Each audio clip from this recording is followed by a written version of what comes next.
hoje é um dia de orarmos juntos para a glória do Senhor, amém? Atos 2:42.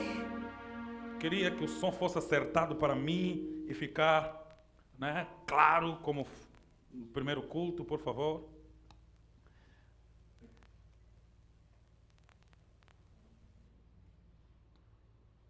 Oh, glórias a Deus. Atos 2, versículo 42, estamos a esgotar, estamos no encerramento do nosso seminário também, mas também a esgotar os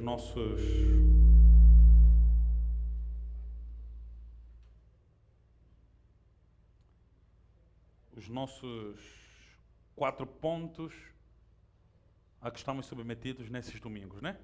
Primeiro domingo falamos da perseverança na palavra, segundo domingo a perseverança na comunhão. Hoje estamos a falar da perseverança no partir do pão. Amém?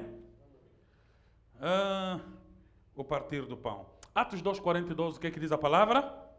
E perseveravam na doutrina dos apóstolos, e na comunhão, e no partir do pão, e, mais uma vez, e perseveravam na doutrina dos apóstolos, e nas orações. Pai, fale conosco hoje. Obrigado, Deus eterno, porque o Senhor é bom e a sua bondade dura para sempre. Pai eterno, queremos mais uma vez aprender outra perseverança. Fale conosco. Dá-nos, Senhor, lucidez para falarmos da tua parte e para compreendermos a tua vontade. No nome de Jesus. Amém. Quem pode tomar seu assento? Deus em Cristo abençoe. Aleluia. Somos a geração eleita, o povo santo, para declarar os mistérios do nosso Deus. Amém? Amados em Cristo, ao longo desses dias, destes domingos especialmente, assim como foi também em grande medida a semana do seminário sobre a perseverança em Cristo, estamos a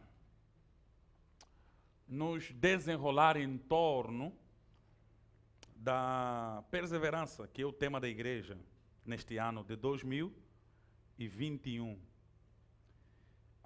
Essa palavra muito forte, de grande cunho teológico, grande importância espiritual, grande relevância emocional, precisa estar em nossa vida exercitada, a palavra perseverança. Infelizmente, nem todos perseveram. Amém? Muitos desistem. Muitos não conseguem resistir e caem. Mas nós não somos dos que recuam. Nós somos dos que avançam. Amém? Em Cristo Jesus. Então, falando sobre perseverança, no primeiro domingo que começamos a tratar, primeiro domingo de fevereiro, tratamos então da necessidade que temos de perseverarmos na doutrina dos apóstolos. Doutrina esta que eles não o teriam se não fosse o ensino de Jesus dado a eles, conforme Mateus. Ide por todo mundo, ensinai todos a guardar o que vos tenho ensinado. Então a doutrina que a Bíblia trata não é outra senão os ensinos de Jesus aos apóstolos. E então nos dissertamos sobre isso no primeiro domingo. No segundo falamos sobre a necessidade de mantermos a comunhão e que nisso precisamos perseverar. Manter comunhão e perseverança entre irmãos numa sociedade de temperamentos e comportamentos diferentes é de uma grandeza da alma que só quem é maduro no espírito precisa ou alcança. Porque, amados, inclusive há pessoas que suicidam-se porque estão cansados da terra, da falsidade das pessoas, da incompatibilidade nas comunicações, nas relações, e muita gente simplesmente desiste. E nós somos exortados a perseverar na comunhão, numa comunidade de pessoas que certamente pelo Espírito já foram justificadas, seus espíritos já são novos, mas ainda estão dentro desse pacote da carne, ainda têm temperamentos e comportamentos moldados pela sociedade em que estavam inseridos, e Deus agora está a nos dizer, persevere na comunhão. E é complicado, porque aquele meu irmão em Cristo, que é chamado pelas Escrituras santo, ainda está cheio de pecados, cheio de erros. Ainda não foi glorificado, não entrou em seu estado glorificado, ainda tem os comportamentos, tem os temperamentos de sua educação. então vai haver choques. Mas independentemente dos choques, somos exortados a perseverar na comunhão. E esta comunhão não nos é apenas ensinada pelas Escrituras, nos é exemplificada. Pedro, por exemplo, nos contactos que teve com Paulo, houve choques. Paulo achou que Pedro não era muito sincero. Quando estava com eles era outra pessoa. Quando chegavam os judeus, mudava. Pedro, o apóstolo. Mas eles precisavam manter a comunhão. O fato de nós não termos entendimentos, por exemplo, ou termos desentendimentos, não é certificado ou autorização para eu sair do meio dos meus irmãos ou abandoná-lo no seu caráter ou no seu erro. Sobre isso tratamos no domingo passado. E entendemos que a profundidade da comunhão que temos com os irmãos, ela resulta da comunhão que temos com o Pai. Né? Nós não podemos querer escolher os irmãos que temos. Não temos como escolher os irmãos que temos. Nós os temos por direito de sangue. A partir do momento em que nascemos numa família, encontramos irmãos, nós não selecionamos na App Store da alma o comportamento que eu gostaria que meu irmão tivesse. Eu os tenho, com todos os comportamentos, com todos os erros, com todas as suas falhas, e eu preciso assumir meu irmão como meu irmão, independentemente de suas falhas, e preciso suportá-los na sua fraqueza, preciso ser suportado por eles. E dissemos várias coisas, dentre elas uma que eu gostaria que os irmãos guardassem. Quando Caim mata Abel, Deus chama por Caim, Caim diz assim: eu não sou guarda do meu irmão. E eu aprendi uma lição: normalmente quem não guarda seu irmão o mata. Quem não assume a responsabilidade sobre o seu irmão se torna seu potencial assassino. Nós precisamos ter responsabilidade sobre os nossos irmãos. E isso, nossos irmãos não são perfeitos, são cheios de falhas. E é por isso que quando nós conhecemos a doutrina clara das Escrituras, nós lidamos melhor com as pessoas. Quando nós sabemos que ser justificados para a salvação não é garantia de que o irmão vem no pacote da salvação um caráter perfeito, é a melhor maneira de eu lidar com os meus irmãos em Cristo. Elas têm falhas, elas estão sendo aperfeiçoadas, são exortadas a se santificar dia após dia. Só na glorificação eu terei certeza que no céu estarei com pessoas que não têm falha de caráter, que não têm maus comportamentos. Mas aqui na terra, meu irmão, como dizem os brasileiros, tire o cavalinho da chuva, ainda vão te ferir muitas vezes. Por isso, o melhor é, esteja pronto para perdoar a cada falha que vier. E se quer ir muito mais longe, atinja o nível que eu estou à procura, a inofendibilidade. Não se ofenda com mais ninguém. Esteja pronto para qualquer um. Maldito o homem que confia no outro homem. Se me feriu, amém. Glórias a Deus. Meu sangue está fresco para curar outra vez. Vou cicatrizar isso e vou continuar a caminhada. E nós precisamos aprender uma coisa na vida. Pessoas que nos fazem bem hoje podem nos ferir amanhã. E as que nos ferem hoje podem nos fazer bem amanhã. Eu preciso estar pronto para todas elas. Aleluia. E hoje, então, temos que tratar sobre a perseverança no partir do pão. Ou não? A primeira lição, sempre que tivemos que falar da perseverança no partir do pão, o conceito primário e primeiro da perseverança no partir do pão é o conceito do sacramento. Amém? Tenha paciência comigo, vou calmamente. Sacramento. E isso é importante. Se nós fôssemos judeus, nós teríamos muitos rituais. Se nós herdássemos o judaísmo, nós teríamos muitos rituais. Centenas de rituais. Entre matar, entre lavar, purificações, azeites e sangues e vai. Muitas purificações. As mulheres em tempo de menstruação não podiam ficar perto do marido, tinham que ficar afastadas. Muitos rituais. Sendo libertos por Cristo, nós fomos libertos das maldições e das ordenanças repetitivas do judaísmo. E fomos colocados numa família sem muitas exigências do ponto de vista da ritualidade. Pelo menos as leis civis e morais, elas entraram em desuso. Elas podem ter até uma importância civil, podem ter apenas uma importância de exemplificação, de aplicação, pelo que ela tenha significado sombra ou figurativos, aquilo que se aplica a Cristo, mas ela não tem uma importância aplicada à vida assim claramente, ou à espiritualidade claramente. Mas elas têm uma certa importância, né? Como Paulo mesmo disse, o exercício físico para pouco se aproveita. Para o campo espiritual, exercitar, ela tem uma certa importância, mas não importância espiritual, por exemplo. E então, quando nós vemos para Cristo, nós percebemos que Somos esvaziados da ritualidade, até porque muitos dos rituais foram observados pelo próprio Cristo. Ele se tornou nosso cordeiro no nosso lugar. Ele nos purificou não mais com água, mas com o seu próprio sangue. E então nós entramos para uma dimensão nova da cristandade, da fé, da vida em Cristo Jesus. E então nós fomos esvaziados de muita ritualidade. Mas nos restaram algumas. Por exemplo, uma delas é o batismo, por exemplo, né? Nós, os cristãos que se convertem, são batizados. A Bíblia fala: ide por todo mundo, pregar o evangelho a toda criatura, né? Batizando-os em nome do Senhor Jesus Cristo. Então nós temos uma ordenança, um sacramento que precisa ser obedecido. Quem converte a Cristo precisa ser batizado. E quem nega o batismo está a negar o ensino de Jesus, uma ordenança de Jesus, um ensino dos apóstolos. Então eles precisavam ser batizados. Semelhantemente ao batismo, era a ceia do Senhor, que era chamado também do partir do pão, esse sacramento. Os que são batizados, ou os que criam, eram batizados e eram introduzidos à reunião dos santos. Sendo eles santos, então eles tomavam a ceia do Senhor. E nessa ceia, né, um dia podemos aprofundar esse ensino mais claramente sobre o que acontece na ceia do Senhor, sobre o pão, sobre o cálice. E aí, nesse momento, nós estamos a celebrar, né, o que aconteceu conosco. Nós estamos a pregoar a morte de Jesus até que Ele venha. Nós estamos a pregoar a expiação, a redenção. Estamos a nos fazer parte do corpo, parte do que Cristo realizou na cruz do Calvário. Então, quando nós tomamos a ceia, nós entramos para algo que não é mais um rito apenas. É uma obediência, é uma participação espiritual em algo que tem importância profunda e sobrenatural. Não é só mais uma ceia, é algo onde nós entramos e nos fazemos parte de algo profundamente espiritual. Dali a necessidade de haver, né, uma autorreflexão, um autoexame em quem toma ceia, por exemplo. A Bíblia diz que muitos que o tomam indignamente, o tomam para sua própria perdição. Alguns de vocês adoecem, outros ficam fracos e outros até chegam a morrer por causa de não observar esse rito que é a ceia do Senhor, que é o partir do pão. Mas nós não podemos olhar para o conceito do partir do pão sob a perspectiva apenas do sacramento. Esse sacramento evoluía para além do rito do culto que Paulo procurou tratar em 1 Coríntios 11.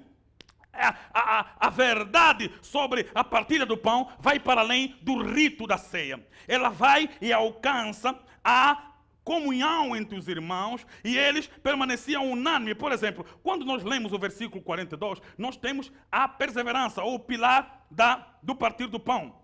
Aí no versículo 46, aí o autor Lucas escreve o seguinte, por exemplo: e perseverando unânimes todos os dias no templo, e partindo o pão em casa, comiam juntos com alegria e singeleza de coração. Ou, ainda que houvesse a parte do partir do pão quanto ao sacramento, havia o partir do pão quanto à refeição. Eles faziam isso em casa, eles tinham tudo em comum, eles partilhavam a lição sobre a solidariedade, sobre a partilha, né, dos benefícios. Era uma característica dos crentes. Eles partilhavam seus próprios bens. Os que tinham muito vendiam para que os outros não lhes faltasse coisa alguma. E a Bíblia diz que dentre eles não havia alguém que tivesse falta de coisa alguma, porque todos tinham tudo em comum. Então esta lição precisa ser vista primeiro dentro do conceito do sacramento, em que nós precisamos partir o pão, precisamos tomar ceia, precisamos participar deste rito espiritual, de estarmos juntos, conectados ao corpo e ao sangue de Jesus e anunciando sua morte. Mas também precisamos alargar essa verdade do partir do pão para a nossa comunhão irmã,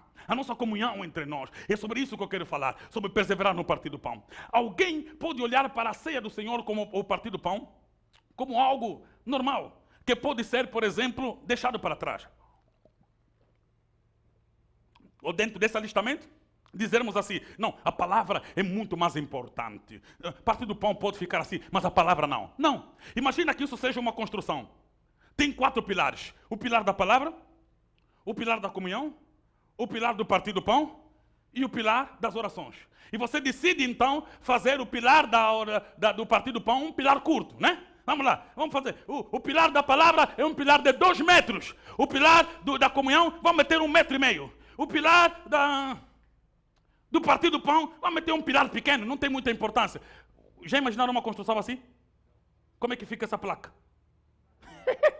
Né? Não existe essa placa.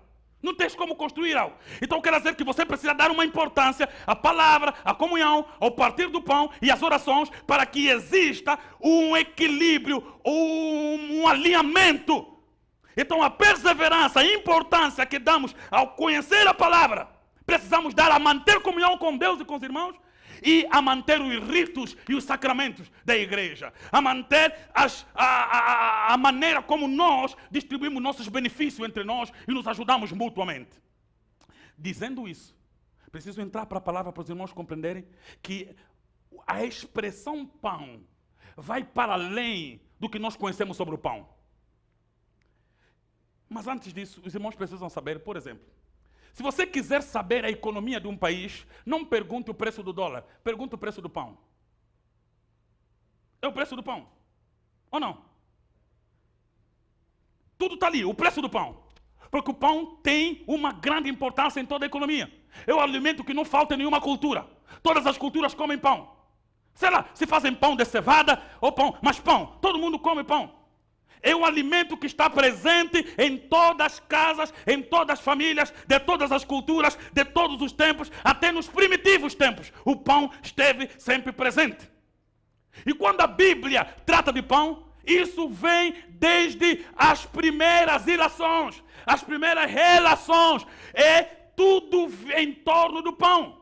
Por exemplo, primeira coisa que eu quero colocar é o ponto de que, ao tratarmos essa questão do partir do pão, precisamos entender que a primeira Páscoa era uma Páscoa onde um cordeiro precisava ser morto para cada família, mas esse cordeiro tinha que ser comido com ervas amargas e pão. Não pode faltar pão na Páscoa do Senhor. Não pode faltar o corpo na Páscoa do Senhor. Então o pão sempre esteve presente nas culturas e na relação do povo com Deus ou de Deus com o povo. Nota, o povo de Israel que sai dali liberto por aquela Páscoa Santa, passando pelo Mar Vermelho, morrendo todos os egípcios, eles vão para o deserto e ali eles não têm padaria.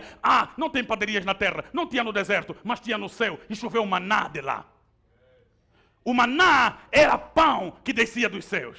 Maná era o pão que descia das padarias do alto céu, das padarias celestiais. Aí o pão descia dos céus. E esse pão não pode ser visto apenas dentro daquele sobrenatural manifestando-se sobre o povo. Mas era claramente o que Jesus diz em Mateus, ou em João 6, versículo 47 a 51, dizendo ele que eu sou o pão que desce dos céus. Então começamos a compreender que esse maná, mesmo representando a palavra de Deus, também representa Jesus. Porque Jesus é a palavra. Ele mesmo diz, João escreve, no princípio era o verbo, ou no princípio era a palavra, e a palavra se fez carne e habitou entre nós. Então este maná que representa a palavra, ele mesmo representa Jesus. E Jesus falando para os judeus diz assim, vossos pais comeram maná no deserto, mas morreram. Mas aqui está um pão que eu vos darei, que é maior do que aquele maná. E perguntaram, dá-nos desse pão. Ele disse, eu sou o pão. Jesus estava a dizer que melhor não são as coisas que eu vos dou, melhor sou eu para vocês. Eu mesmo sou o pão. O maná precisava ser colhido todas as manhãs. E não podia ser deixado para o dia seguinte, senão apodrecia. E então o povo tinha que comer no mesmo dia este pão. Glórias a Deus, que o pão não é para o dia de amanhã. Não é pão de ontem, é pão de hoje. O pão é para hoje. Por isso, quando Jesus nos ensinou a orar, diz, vós orareis assim. Pai nosso que estás nos céus, santificado seja teu nome, venha a nós o teu reino, seja feita a tua vontade assim na terra como no céu. O pão nosso de cada dia nos dá hoje. Não é pão de ontem, não é pão de amanhã, é pão de hoje. Nós temos o pão de cada dia, mas eu só preciso o pão de hoje. Não preciso o pão de amanhã, porque o pão de ontem ele já me deu. Eu preciso o pão de hoje. Temos pão para cada dia, mas ele nos dá pão de hoje, porque o nosso Deus não quer que nós tenhamos despensa, só precisa que nós tenhamos cozinha. O grande problema é que muitos de nós querem ter despensa para poder guardar, ter certeza que o amanhã vai ter. Basta cada dia o seu mal, disse Jesus. Você precisa ter apenas confiança que se o amanhã não me tem reservado pão, eu tenho um Deus no céu que me dá pão de cada dia, pão de cada dia. Amados, precisam gravar isso que eu estou a dizer, porque vai ser importante para encaixar ao que eu quero colocar. O pão, o maná que descia dos céus, ele tinha que ser colhido na medida certa. Se você comesse a mais, aquilo te engasgava, né? Essa é pelas narinas. E as pessoas assim, todas esfomeadas, queriam comer. E o Senhor dizia assim, não façam isso. Colham apenas para hoje. Colham o que vocês vão conseguir comer hoje, porque amanhã tem mais.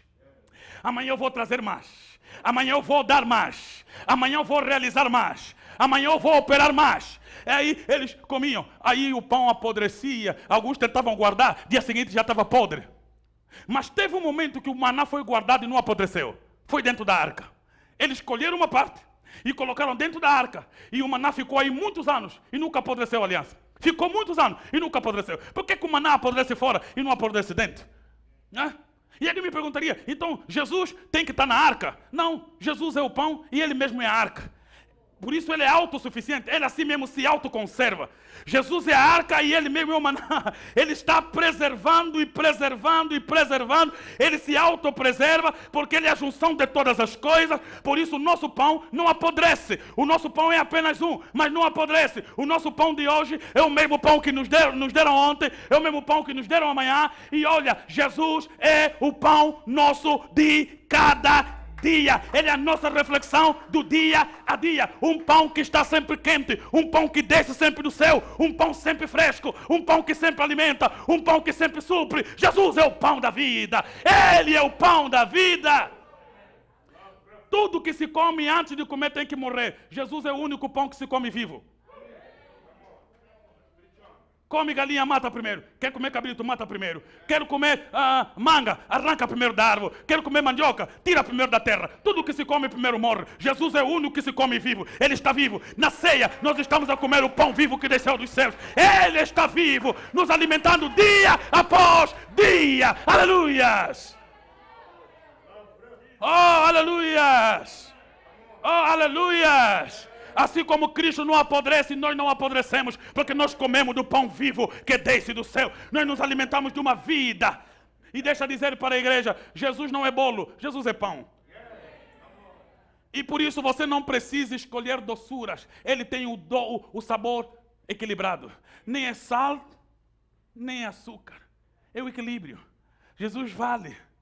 Se fosse bolo, seria para as ocasiões especiais. Mas como é pão, é para todos os dias. E infelizmente há pessoa que espera que Jesus seja bolo, sempre doce, sempre doce. Jesus é bolo e vai e coloca carne nos dentes e depois aborrece quando já demais, tem melaços e por isso muita gente pegou no pão e barrou para parecer bolo. E eu não pregar um Jesus bolo, mas nós continuamos a pregar o pão. Ele é o pão da vida. Ele é o pão da vida. Ele é o pão da vida. Ele é o pão da vida. Ele é o pão da vida. Glórias a Deus. O pão é o rei pela manhã. Amados, você não pode dar um matabicho se não tiver pão. Se você dorme num hotel, se você se levantar para ir para o matabicho, vai ter que ter pão. Porque ele é o rei do pequeno almoço. Jesus é o rei da manhã. Ele está conosco pela manhã. Por isso o choro pode durar a noite inteira. Mas pela manhã vem a alegria. Ele é o pão. Para dizer que Jesus tem que ser a prioridade dos nossos dias. Ele tem que estar em primeiro lugar na nossa vida. Ele tem que ocupar o lugar principal da nossa existência. Jesus é o pão da vida. Aleluias! Jesus é o pão. Amém. E ele desceu dos céus. E glórias a Deus porque Cristo nos é dado na medida certa. Aí quando nós olhamos para todos os pães da vida, eu entendo que todos os pães só são parábolas para falar de Jesus. Todos. Se o pão alimenta, Jesus alimenta muito mais. Se o pão nutre, Jesus nutre muito mais. E nota que o pão serve para todo mundo. O velho come, mulher come, criança come. Não, quer dar um bebê? Bota só no leite que ele come. Pão, é o pão. É o pão para todas as idades. Então, certa vez, Jesus precisou multiplicar pão. Jesus estava a pregar. E ele já havia pregado 3 dias. E as pessoas estavam cheias de fome. E disseram aos discípulos, mestre, despede a população. Estão conosco há 3 dias. Amados, aquela população, Jesus já tinha lhes fugido. Jesus passou com barco, eles lhe seguiram. Os que estavam de barco foram. Os que não tinham barco deram a volta ao rio a pé. Jesus chegou num sítio para orar, já encontrou todo mundo assim, pronto a lhe ouvir. Foram ouvir o pão da vida. E glórias a Deus que o nosso pão nos dá pão. Que quando notou que eles tinham fome, Jesus disse aos discípulos, não, eles não vão comprar pão, vocês mesmo dão de comer. Aí André veio e disse, mestre, olha só temos 5 pães aqui que um miúdo tem, 5 pães de uma criança. Aquele poderia não ser pão, é pão pequeno assim, pão pequenito, de uma criança. E 2 peixinhos. E fez questão a Bíblia dizer peixinho mesmo, pequeno. Umas cabuinhas danada. E Jesus disse, basta, traga aqui esses pães. Jesus pegou no pão. Qual é o meu tema mesmo da pregação? Perseverança no? É isso mesmo. Então Jesus pegou no pão e partiu. Jesus partiu o pão. O partir do pão. Jesus partiu o pão, colocou na mão dos discípulos e dizem, distribuam. Os 12 discípulos pegaram nos pães repartidos, nos peixes repartidos, aliás, e começaram a distribuir. Uau! Partir do pão. Muitas Bíblias escrevem no cabeçalho a multiplicação de pães. Eu teria trocado se escrevesse no cabeçalho. Aquele cabeçalho não é escritura, é apenas uma identificação. Eu, se escrevesse uma, teria mudado. Não houve multiplicação de pães. Houve multiplicação na distribuição. Porque multiplicação de pão seria se você mete o pão aqui e ora, ele começa a crescer. Não cresceu. Ele partiu o pão e deu. Só que à medida que era distribuído, não acabava. Eles davam e não acabava. Não acabava.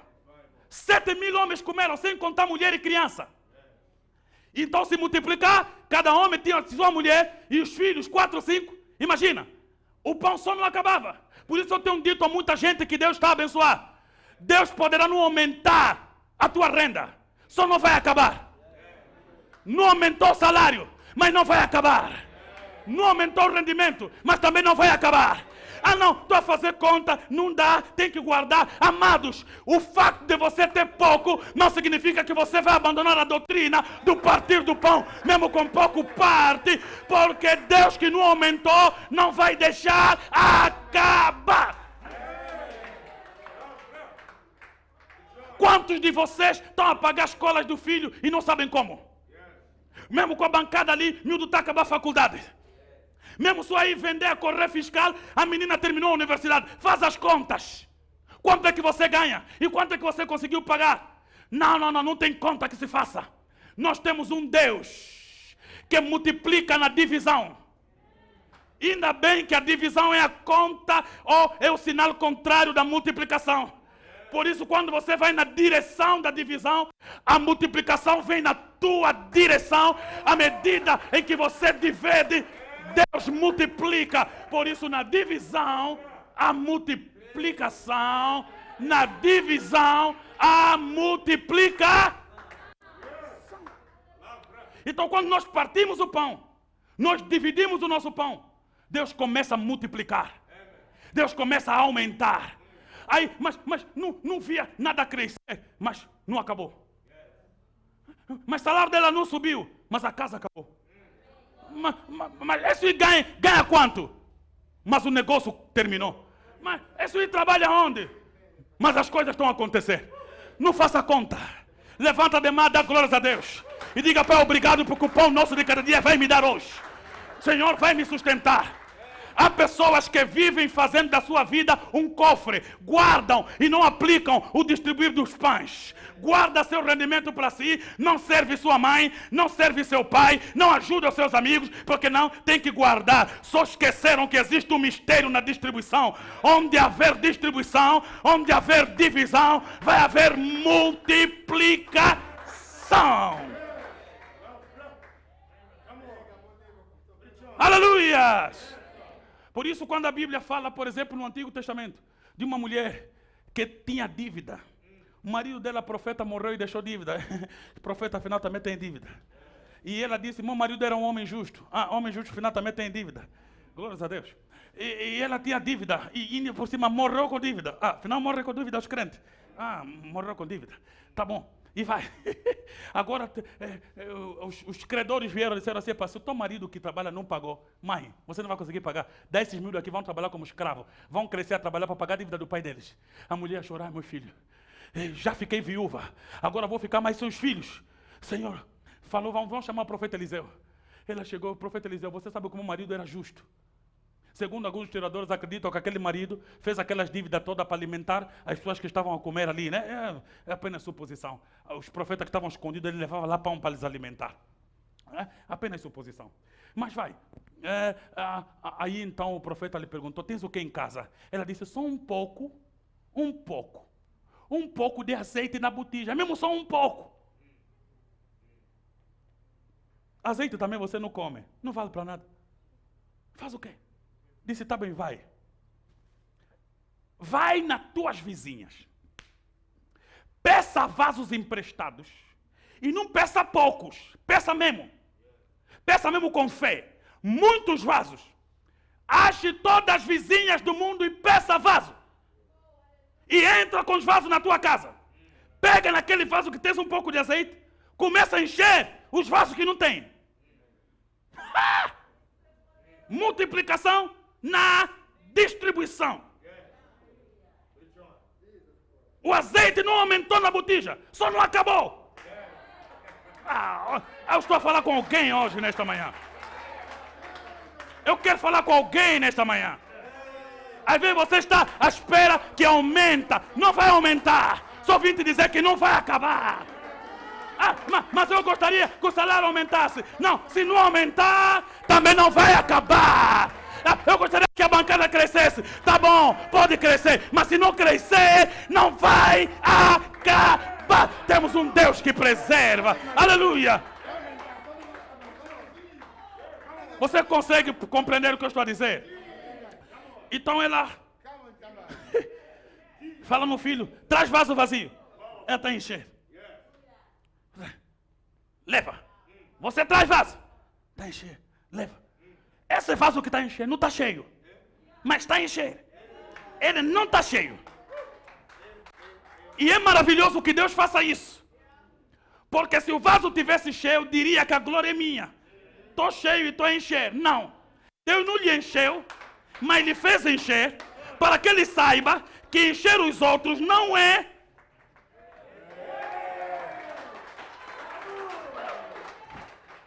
Porque se você tivesse cheio, diria porque eu estou cheio. Então Deus não te enche, para que você encha e saiba que não foi por tua força, não foi por tua capacidade, mas pela graça e o poder de Deus que te deu o partir do pão como segredo da multiplicação.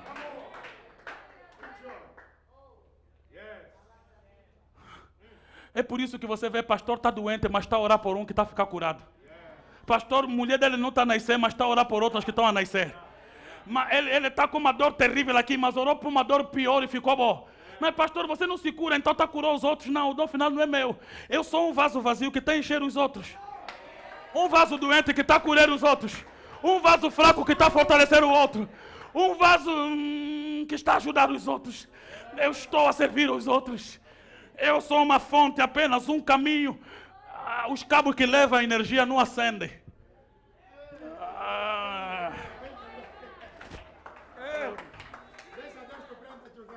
Eu estou a falar com alguém nessa manhã. Ele está a encher. Está a encher. Aí quando ela acabou de encher, a mãe, minha filha Nádia, a mãe disse, uau, Takuya. Você sabe quando começa a contar dinheiro não está acabando, né?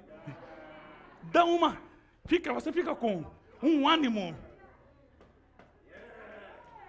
Eu acho que esse ânimo só os bancários é que não têm, porque sabem que estão a contar dinheiro alheio.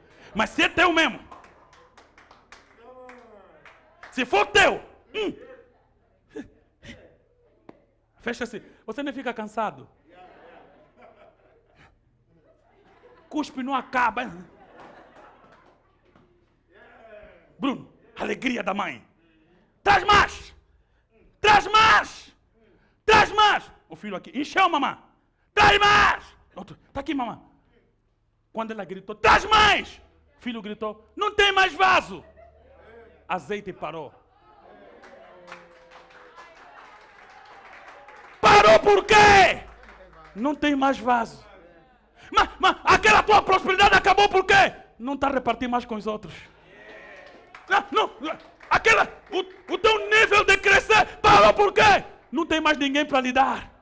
Então, como já não tem mais lugar para ir, então Deus já não te dá, você não é mais confiável.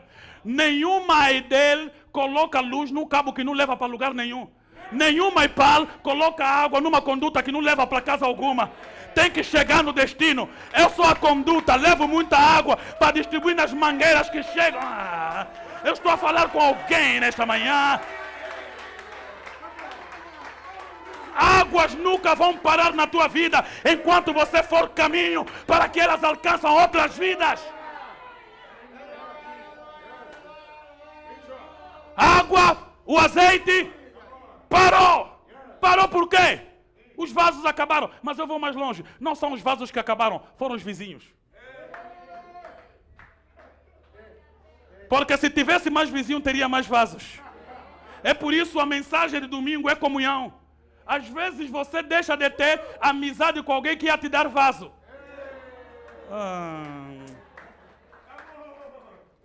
Por isso, no que depender de vocês, tenham paz com todo mundo.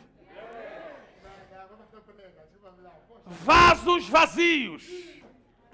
Distribua sobre esses vasos vazios. Nota que as pessoas não têm que te dar vaso cheio. Estão a te dar vasos vazios. Porque eu não sou de quem apenas recebe. O grande problema é que muita gente continua miserável, Bandeira. Porque eles querem pessoas que lhes dão.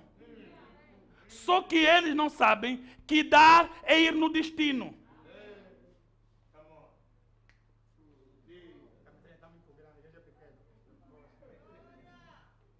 Mas dar é ser fonte. Então algumas pessoas, porque não entendem isso, eles querem estar na posição de receber. E nunca na posição de dar. Receber é onde acaba. Dar é onde começa. Por isso, na minha vida, eu não quero apenas pessoas que me dão. Eu quero pessoas a quem eu vou dar. Eu quero pessoas a quem vou dar. Por isso eu vou perseverar no partir do pão, no distribuir dos meus benefícios com meus irmãos. Ter tudo em comum. Pessoas que são um destino do que eu vou dar. E essas pessoas às vezes sofrem. Porque elas parecem pessoas que não recebem depois gratidão das outras. Estava numa entrevista com o pastor Mauete, ele falou um pouco sobre isso. Nota só, onde o rio começa, é um buraco pequeno. Nem cresce lá peixe. Mas onde vai? O rio está pensando, eu sou pai grande, tem um peixe, tem um bagre, tem um... Mas a fonte está dizendo, eu que te nasci. E aqui é que entra alguns segredos que eu gostaria que vocês soubessem. Às vezes, pessoas que vocês vão gerar, vão se tornar maior do que você. Mas você tem que gerar. É aí que Jesus, conhecendo isso, disse, vós fareis as obras que eu faço, mas vocês farão maior. Porque ao final eu sou a fonte, mas estou a vos gerar. Onde vocês vão ir, vocês vão se alargar e vão se abrir. Por isso Jesus só ganhou judeus, os discípulos já ganharam o mundo. Por quê? Porque ele sendo fonte, ele se abre. Oh, amém. Por isso não tenha receio de estar embaixo. De quem quer que seja, se te gerou. Porque você pode ser maior do que aquele que te gerou. E então, esta ligação da distribuição é que traz a verdadeira multiplicação. Eu estou a dizer, Evangelista Nelson, que os vizinhos é que acabaram, porque isso é perigoso quando os vizinhos acabam. Quando a comunhão termina, você entra num estágio perigoso. Você perde pessoas, mas também perde posses. Você quando perde pessoas, você não perde apenas pessoas, você perde posses. Você quando perde pessoas, não perde apenas pessoas que iam te dar, você perde pessoas a quem você ia dar. Olha, você não pode pensar que quando você está a dar a alguém, você só está a fazer bem a essa pessoa. A pessoa a quem você dá também está a fazer bem a você. Porque o único caminho para não parar nada em tua vida é ter pessoas que de ti recebem algo. Por isso, quando eu estou a dar algo para alguém, não sou eu que estou a fazer bem a ela está a me fazer bem, porque no meu relatório divino está que eu fiz bem a essa pessoa. Por isso, Deus pode continuar a me dar, porque eu estou a trazê-lo ao destino certo. Então, as pessoas que também de ti recebem, também te fazem bem, porque o dia que não tiver mais ninguém para receber nada de você, as coisas na tua vida vão parar, porque Deus não vai achar em ti caminho para fazer chegar as coisas dele a outras pessoas. Deixa eu ir mais longe com isso. Percebam o seguinte: Jó era rico e Satanás disse a Deus que Jó só era crente porque era rico. Embora Deus quisesse dizer para Satanás que Jó só era rico porque era crente, Satanás insistiu que não, ele só é crente porque é rico. E Deus insistiu, não, ele é só rico porque é crente. E então vamos, e a discussão não termina. Então vai lá, toca, mexe na riqueza dele para ver se ele não blasfema no teu rosto. Satanás foi, tocou em Jó, tirou tudo que Jó tinha, matou os filhos de Jó, matou a riqueza de Jó. Jó ficou pobre, doente, deitado no chão. Só que quando Deus quis restaurar a riqueza de Jó, a Bíblia diz que os amigos de Jó vieram e cada um lhe deu um presente, uma junta de boi, fio de ouro, e Jó ficou 2 vezes mais rico. O que eu preciso que os irmãos entendam é que na Bíblia, no livro de Jó, tem 2 grupos de amigos de Jó. Tem os amigos de Jó que vieram sentar para lhe criticar, e tem os amigos de Jó que mais tarde vieram para lhe dar coisas que lhe fez 2 vezes mais rico. O que eu preciso aludir é que esses amigos de Jó, que trouxeram a Jó, cada um uma junta de boi ou ovelhas, são amigos de Jó, que quando Jó tinha, Jó também lhes dava. Então, quando Satanás veio tocar em Jó, só tocou nas coisas de Jó que estavam com Jó. Não tocou nas coisas de Jó que estavam com os amigos de Jó.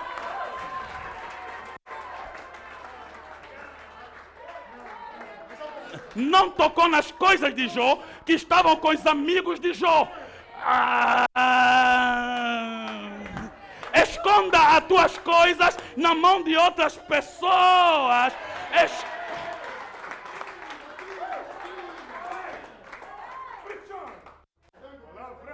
Esconda os teus bens na mão de outras pessoas. Quando virem te prender ou receber tudo que está em teu nome, não sabe que tens coisa no nome dos outros. É por isso o diabo não tem poder sobre quem entendeu os princípios divinos da partilha. Ele pode tocar nas coisas tuas que estão contigo, não nas coisas tuas que estão com os teus amigos. Todo animal do Jó que foi roubado nunca mais voltou. Nunca mais. Os gatunos levaram mesmo. Mas Deus foi buscar aonde ele guardou. Nos amigos dele.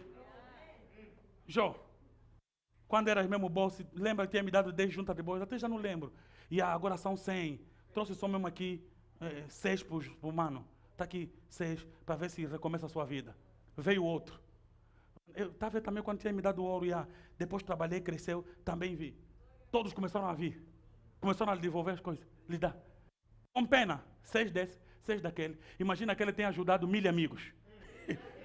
Esse vem, aquele vem. De repente, Jó 2 vezes mais rico do que antes. Por quê? Porque Satanás tirou toda a riqueza que estava com ele. Não toda a riqueza dele que estava com os outros. Às vezes você recebeu alguém que está lhe criando na tua casa. Não sabe se essa pessoa amanhã é que vai criar teu filho ou teu neto na outra casa. Mas quando você ajuda, não pensa nessa barganha, nesse negócio. Ajuda só.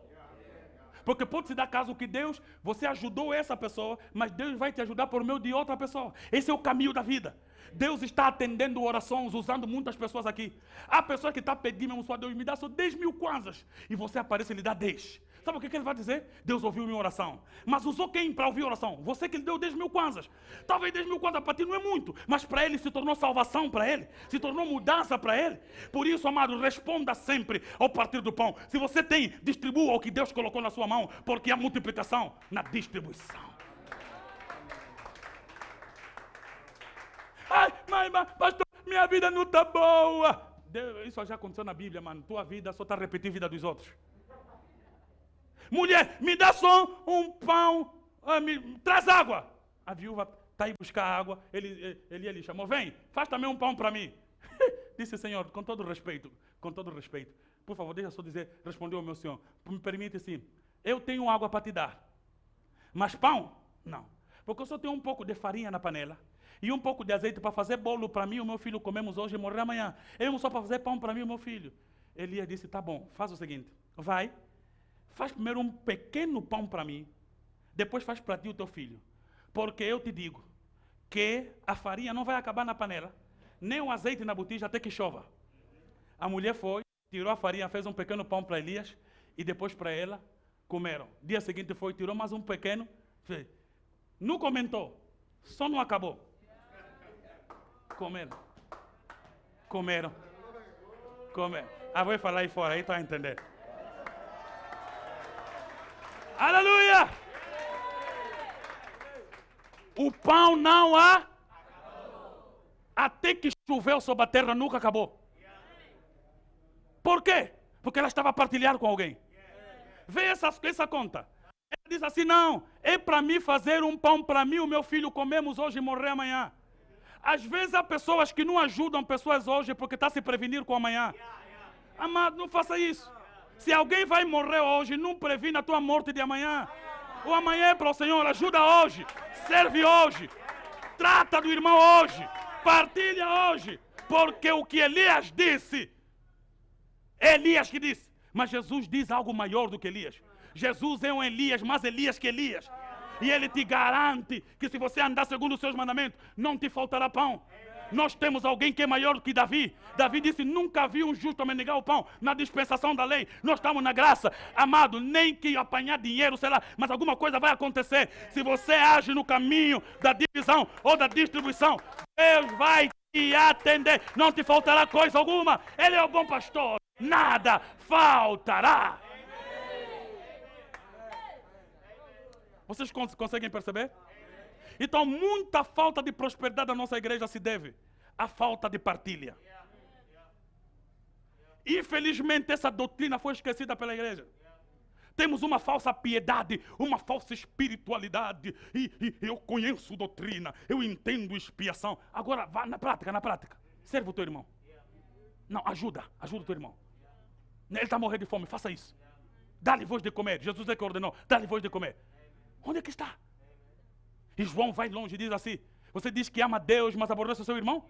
Não. Se você aborrece o teu irmão que você vê e diz o Deus que não vê, você é mentiroso. Amém.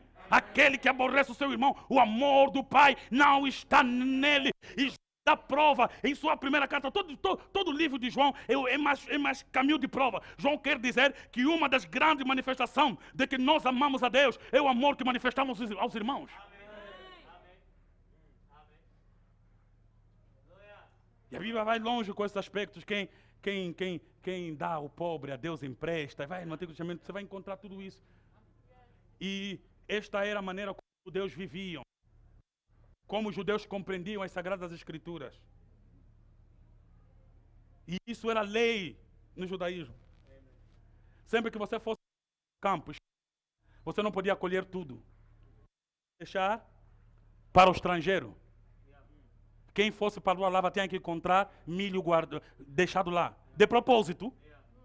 Estás a colher, mas está a deixar. Colhe 3, deixa 1. Colhe 3, deixa 1. Escolhe 3. Quem vai no teu campo? Não tem campo, é necessitado. É viúva. Lembra, por exemplo, da história de Boaz? Lembra de Ruth? Ruth foi fazer o que no campo? Apanhar as espigas. E Boaz lhe mandava nas moças, deixa mais. Estava já apaixonado, né? Deixa mais. Deixa cair, bué. Paixão é.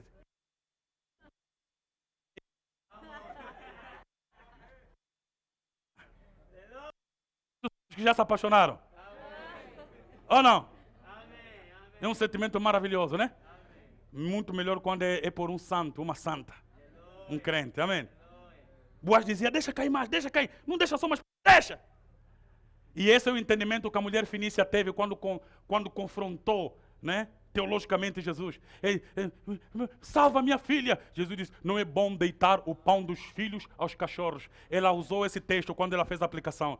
Disse, mas os cachorros comem das migalhas que caem da mesa do dono. Jesus disse, não, você não é mais você não é cachorro nada, toma pão, vai, leva teu filho, vai. Porque quem entende as escrituras não pode ser, né? Cachorrinho, não, a pessoa que tem Jesus, não. A popular dos judeus. Os judeus consideravam outros povos, né? Era na cultura de tradição deles, consideravam assim. Jesus usou, porque Jesus conhecia o coração daquela mulher, sabia que ela responderia daquele jeito. Então usou uma fala popular, porque sabia que ele ia responder com a escritura. Sabia? Jesus nunca fala nada para ferir alguém. Ele sabe o caminho. Ele conhece os céus, ou não? Então lhe deu uma dica e ela respondeu com outra. Jesus disse, você entendeu a escritura. Porque quem entende as escrituras entende o pão. Quem entende a Bíblia não come. Quem tem um Boaz? Quem tem um Boaz? Jesus é o meu Boaz. Quando eu ando no campo dele, ele diz mais. Deixa cair mais. A igreja é sua noiva. Ele diz, deixa cair mais. Mas eles são estrangeiros, é para cair metade. Não, estrangeiro não. Eu os comprei com meu sangue. Deixa cair mais. Deixa mais para a igreja. Glórias a Deus. Amém. Nós somos a graça completa que estava antes reservado só para os judeus. Nós temos a paz completa, a graça completa, a glória completa, a alegria completa, a felicidade completa, o céu completo. Nós completo. Quem está completo, diga amém. Agora quero que você seja uma boa Ruth. Colha bem, apanha bem e aprenda o segredo de Noemi. Noemi disse a Ruth, olha, ele vai estar no campo, vai lá, lhe pega no pé. Um dia tem que dar aula nas moças de como conquistar. A mulher que pode conquistar, mulher que conquista não pode falar. Falar é parte do homem. Mas você pode fazer. Noemi disse a Ruth, minha filha, não fala nada, vai só lá, ele vai estar no campo, numa área, numa banda, você encosta, ele pega só no pé. Não fala nada, ele pega no pé.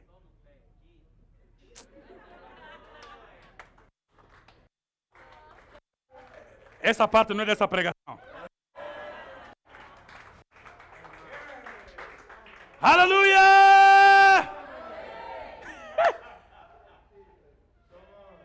Só sei que a história terminou, eles casaram. E Ruth, estrangeira, se tornou bisavô de Davi. Deu sangue a Jesus.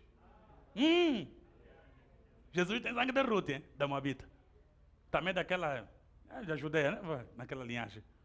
Olha lá. Maravilha. Eu queria convocar a igreja.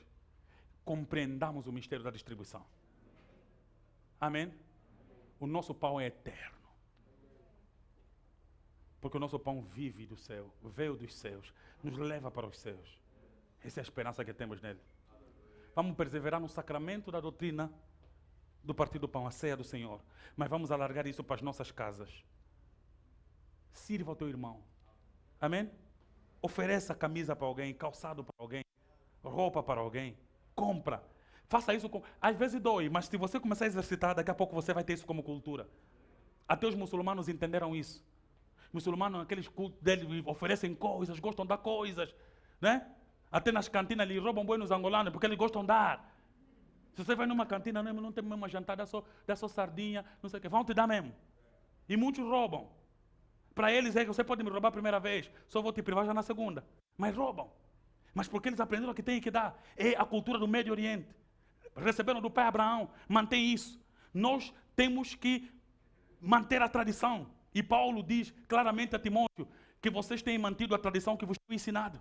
Nós somos uma igreja bíblica e nós também somos herdeiros das boas tradições da igreja cristã. Você sabia que tem um homem na Bíblia que recebeu o anjo porque orava e dava esmola? Quem conhece o nome dele? Como é que chamava? Cornélio. Por que nós hoje não damos esmola? Por que esmola não tem importância na nossa congregação, nas nossas igrejas? Por que não? Por quê? Porque banalizamos. Tiramos o pilar da partida do pão, da solidariedade. Mas um homem recebeu visita de anjos porque dava esmola. Amados, não é na lei, é no tempo da graça. Aleluia. Amém. Que Deus possa nos conceder a graça de entendermos o ministério da partilha, o ministério de partir o pão. Amém? Vamos colocar em pé, vamos orar. Peça a Deus para que lhe conceda a graça de seres alguém exercitado no partir do pão.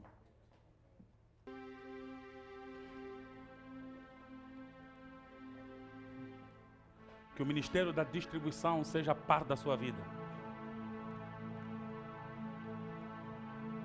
Alguns de vocês se calhar estão desmoralizados porque ajudaram muita gente que vos saiu mal. Tentaram apoiar pessoas que vos roubaram. Quero te dizer uma última coisa antes de você falar com Deus. Quando você fez bem a essa pessoa que te fez mal, você fez bem a Deus. E quando essa pessoa fez mal a ti, fez mal a Deus. Então você está nesse processo, não se incomoda. Porque você obedeceu a Deus ao fazer o bem. Não reponta, nem desista de fazer bem a outras pessoas, por causa do mal que te aconteceu. Minha mãe me ensinou a receber pessoas em casa. Fui lá na semana passada, encontrei mais um menino que eles encontravam aí na rua. Lhe meteu no quarto onde eu estava, antes de me casar. O miúdo está lá. E o miúdo está com problemas de gota, né? Quando cheguei lá, meu pai, o outro jovem veio, eu disse, não, ele começou a dar de novo. E eu disse, papai, ora por ele. E eles encontraram aí na rua. Apanhava show, meu pai lhe acolheu. Agora estão a orar por ele, dão comida, estão a juntar dinheiro. Agora as passagens até do autocarro estão caras para esse avião. Para ir para Benguela, 30, 40. Mais teste de Covid, sei lá o quê. Meus pais estão a juntar dinheiro para encontrar alguém que conheça a família dele, de acompanhar para Benguela. Tem que pagar 2 pessoas, vai 60 mil, para ir para Benguela. Imagina, mano. Mas eu sei que é normal do meu pai e da minha mãe. Eles aprenderam isso com as Sagradas Escrituras. Eles fazem bem às pessoas. E mais do que a maioria, não nos dão retornos e benefícios. Mas o Deus que do céu vê, recompensará. Então ore e diga, Senhor, eu não quero parar de fazer o bem. Nem que me firam, eu quero continuar a fazer o bem. Te obedecendo, fazendo o que o Senhor ordena.